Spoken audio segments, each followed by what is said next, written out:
Bismillahirrahmanirrahim. Assalamu alaikum, my dear math channel aspirant. So today's topic is Pythagoras theorem. What is the Pythagoras theorem?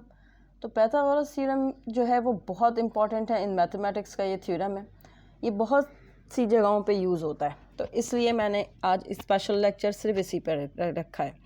तो ये कब use होता है? जब we have to find the height of किसी भी चीज़ की हाइट फाइंड आउट करना हो, या हमें डिस्टेंस फाइंड आउट करना हो, किसी भी दो पॉइंट्स का डिस्टेंस फाइंड आउट करना हो, जस्ट लाइक यहाँ से यहाँ डिस्टेंस फाइंड करना है या यहाँ से यहाँ, ठीक है। तो उस पर ये बहुत अप्लाई होता है, वहाँ अप्लाई होता है, ट्रिग्नोमेट्री में अप्लाई होता है। तो पाइथागोरस थ्योरम इसलिए बहुत इंपॉर्टेंट है, इसलिए इसकी अच्छी से अंडरस्टैंडिंग भी होना हमारे लिए बहुत ज़रूरी है। तो पाइथागोरस थ्योरम अब देखते हैं होता क्या है। पाइथागोरस थ्योरम के लिए देखें मैंने यहाँ क्या ड्रॉ किया हुआ है, एक राइट एंगल ट्रायंगल। तो ये राइट एंगल ट्रायंगल क्यों कहलाता है? क्या बाकी सारे ट्रायंगल जो है वो रॉन्ग है? नहीं, ये बात नहीं है, क्योंकि बिकॉज इस ट्रायंगल में आपको पता है कि क्या है, इस ट्रायंगल में हमारे पास क्या एक एंगल जो है वो क्या होगा, 90 डिग्री का होगा। अगर आपको ये 90 डिग्री लिखा हुआ भी ना हो तो आपको पता है कि ये इस तरह से अगर हमारे पास कुछ बना हुआ होगा तो उसका मतलब 90 डिग्री होगा, ठीक है। तो ये अप्लाई किस पे होता है? राइट एंगल ट्रायंगल पे। ओके, पाइथागोरस थ्योरम अप्लाई ही राइट एंगल ट्रायंगल पे होता है। अब पाइथागोरस थ्योरम के क्या अप्लाई करता है? पाइथागोरस थ्योरम के ज़रिए मैं किसी भी राइट एंगल ट्रायंगल की अगर मुझे दो साइड्स गिवन हो कि मैं थर्ड साइड्स को फाइंड आउट कर सकती हूँ। ओके, दूसरी एक और बात, अच्छा पाइथागोरस थ्योरम क्या अप्लाई का मेन फार्मूला क्या है अभी वो बताते हैं, लेकिन इसमें क्या है, इस ट्रायंगल आपको पता है कि किसी भी राइट एंगल ट्रायंगल में सिर्फ एक ही एंगल 90 डिग्री का होगा, बाकी लेस देन 90 होंगे, क्योंकि वो सम कितना आना होता है, 180। तो 90 के, और ये प्रॉपर्टी थी कि जो सबसे बड़ा एंगल होता है किसी भी ट्रायंगल का, उसके सामने वाली जो साइड होती है वो सबसे लार्जेस्ट साइड होती है। तो ये इसकी लार्जेस्ट साइड है। चल हम इस ट्रायंगल को नेम देते हैं ट्रायंगल ABC। ओके, तो मैं कह रही हूँ जो AC जो साइड है वो इसमें सबसे बड़ी साइड होगी। ये मैं नहीं कह रही, ये प्रॉपर्टी कह रही है ट्रायंगल की। जो 90 यानी कि जो एंगल होता है सबसे बड़ा, उसके अपोजिट जो साइड होती है, this is the opposite side, तो सबसे हाई वो सबसे लॉन्गेस्ट साइड होती है। Is the 90 degree angle. तो 90 डिग्री के जो सामने हमारे पास साइड है, this is the side of AC, ठीक है। तो वो जो साइड होगी, जो सबसे लॉन्गेस्ट साइड होगी, वो आपकी कहलाएगी हाइपोटेनस, ठीक है। तो ये हमारे पास कहलाएगी हाइपोटेनस।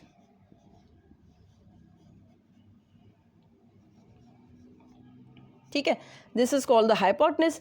मैंने आपको बताया था ये जो हमारी जिस पे किसी कोई भी फिगर जो है वो ड्रॉ हुई भी होती है, लाइक, तो वो हमारे क्या पास कहलाता है, बेस।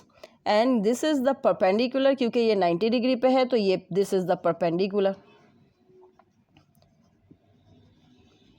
ओके, तो ये तो अंडरस्टैंड हो गए। अब क्या अच्छा, हमेशा आपको ज़रूरी नहीं है कि ये ट्रायंगल जो है वो इसी डायरेक्शन में दिया हुआ हो। So aspirant it is not necessary कि हमारे पास हमेशा ट्रायंगल की शेप ऐसे ही आए। देखें, ट्रायंगल की शेप डिफरेंट भी हो सकती है। देखें, अब ये इस तरह से मैंने बना दी इसको, ठीक है, ये इस तरह से ड्रॉ कर दिया, तो इसमें कन्फ्यूजन होने की ज़रूरत नहीं। अब यहाँ चेक करते हैं हम, तो यहाँ ये 90 डिग्री है, ठीक है। जब ये 90 डिग्री हुआ तो ये इसके सामने वाला दिस साइड, ये हाइपोटेनस हो गया, ठीक है। अब यहाँ देखें, यहाँ जो है वो ये 90 डिग्री है हमारे पास। तो जब ये 90 डिग्री है हमारे पास यहाँ, तो इसके अपोजिट जो ये साइड है हमारे पास, दिस साइड, तो ये साइड यानी कि ये साइड इसमें हमारे पास हाइपोटेनस हो गया। तो जब भी आपको टिल्ट कर देंगे पिक्चर, तो उससे कंफ्यूज होने की ज़रूरत नहीं है।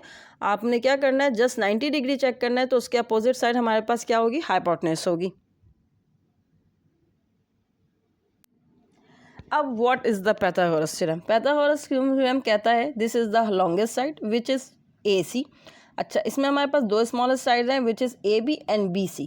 तो according to the Pythagoras theorem के जो स्मॉलेस्ट साइड है वो क्या है, AB प्लस AB, यानी कि कहता है कि AB का स्क्वायर प्लस BC का स्क्वायर इक्वल होगा मेरे पास किसके, जो सबसे लॉन्गेस्ट साइड है, दैट इज़ हाइपोटेनस, वो जो इसमें AC है उसके स्क्वायर के बराबर। Okay, so got it.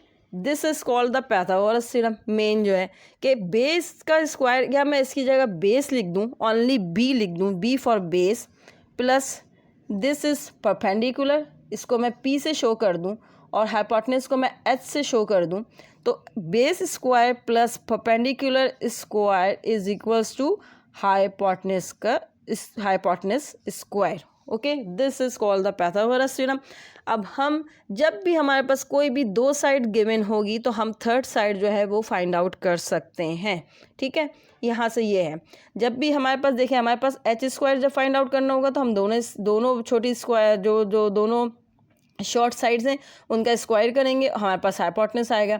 और अगर हमें बेस फाइंड आउट करना होगा, देखें बेस फाइंड आउट करना होगा तो क्या हो जाएगा फॉर्मूला, एच स्क्वायर अपनी जगह पे रहा, मैंने यहाँ से पी स्क्वायर यहाँ प्लस में है, आपको पता है इक्वल्स के अपोजिट साइड जाके क्या हो जाएगा, माइनस में हो जाएगा, माइनस पी स्क्वायर कर दूंगी। अगर मुझे परपेंडिकुलर फाइंड आउट करना हुआ तो परपेंडिकुलर का स्क्वायर इक्वल हो जाएगा, एच स्क्वायर अपनी जगह पे रहेगा, हाइपोटेनस स्क्वायर, तो यहाँ आके क्या हो जाएगा, यहाँ बेस माइनस हो जाएगा।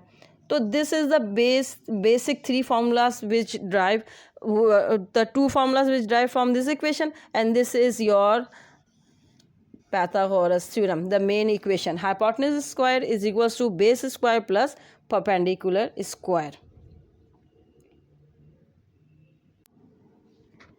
So aspirant, let's clear the concept of right angle triangle by Pythagoras theorem. ठीक है, हमारे पास अब this is a right angle triangle, ठीक है ना, राइट एंगल है, देखिए इसमें ये राइट एंगल है हमारे पास बना हुआ, तो मुझे ये राइट एंगल ट्राइंगल दी हुई है ए बी सी, उसमें हमें बोलने हैं what is the value of, चले यहाँ मैं बना देती ए बी सी, तो ये हमारे पास ए है, स्मॉल ए लिख रही हूँ मैं, ये बी है और ये हमारे पास सी है। हमें ए बी की वैल्यू दी हुई है 4 सेंटीमीटर और परपेंडिकुलर यानी कि बी सी की वैल्यू दी हुई है, बी की वैल्यू दी हुई है 3 सेंटीमीटर, और हमें कह रहे हैं what is the value of C, C find out करना है, यानी हमें पता है ये हाई 90 है, तो 90 के सामने ये क्या हो गया, हाइपोटेनस हो गया। तो फॉर्मूला हमें जैसे कि पता है कि क्या था, सी स्क्वायर, अगर यहाँ डायरेक्टली मैं लिख लूँ तो हमारे पास हाइपोटेनस क्या है, सी है, तो C square is equals to किसके बराबर है, A square plus B square. Okay, just put the value, C square हमें फाइंड आउट करना है, तो सी स्क्वायर वैसे ही रहा, ए की वैल्यू हमें क्या गिवन है 4, तो 4 का स्क्वायर, 4 पे square plus B square, B की वैल्यू क्या हो जाएगी 3 और 3 का स्क्वायर। अच्छा देखें, इससे वैल्यू भी जो आएगी उससे हमें पता चल जाएगा this is the longest side और not.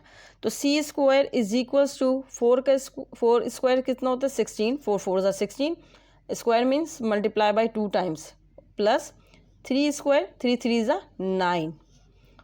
Okay, what is the value of C square, C square is equals to कितना आ गया 25। अब देखें यहाँ स्क्वायर है और हमें वैल्यू चाहिए ओनली सी की, तो we are taking the square root, हम स्क्वायर रूट ले लेंगे दोनों के ऊपर, तो स्क्वायर रूट के से क्या वैल्यू आ जाएगी, स्क्वायर रूट सी से स्क्वायर रूट से रूट साइन, स्क्वायर से root sign cancel, equals to 25 root आ गया। 25 का रूट हमें पता है, 25 का रूट क्या होता है 5 इंटू 5, और जब पेयर में हो तो एक पेयर हमारे पास रूट से बाहर आ जाता है। तो what is the value of C, the value of C is equals to 5 centimetre. देखें चेक हो गया यहाँ से, this is the longest side, देखें 4 थी इसकी साइड, इसकी 4 थी वैल्यू, इसकी 3 थी वैल्यू, तो this is the longest side, तो दिस इज़ द हाइपोटेनस। फिर अभी एक और नेक्स्ट क्वेश्चन इज गिवन है कि हमारे पास जो what is the value of base, okay, this is b, what is the value of b when the hypotenuse is 13 centimeter, when the hypotenuse is 13 centimeter and the perpendicular is 5 centimeter। ठीक है, अब हमें find out करना है what is the base. तो according to the Pythagoras theorem हमें पता है ए स्क्वायर सी स्क्वायर, यानी कि डायरेक्टली हम हाइपोटेनस से लिख रहे हैं, C square is equals to क्या होता था A square plus B square. C square क्या है हमारा, this is C, this is our B and this is our A, या दिस इज बी और दिस इज ए। तो हमें फाइंड आउट करनी है what is the value of A.